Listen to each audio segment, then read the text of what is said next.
Sabi nga, long distance relationship tayong dalawa. Relasyon na umaasa hanggang kailan nga ba talaga? Relasyon hanggang kailan tatagal ang distansya natin sa isa't isa? Pinipilit nating maging matatag dahil sa ating pangarap na hindi magtatagal, ito'y matutupad.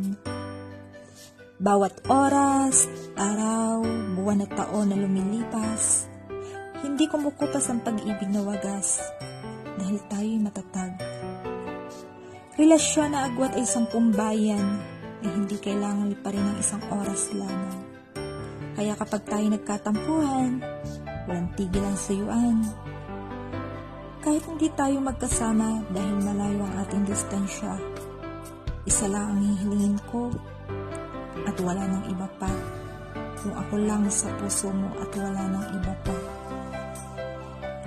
Pero may kasabihan nga, malayo man o malapit na distansya, kung talagang iiwan ka, iiwan ka.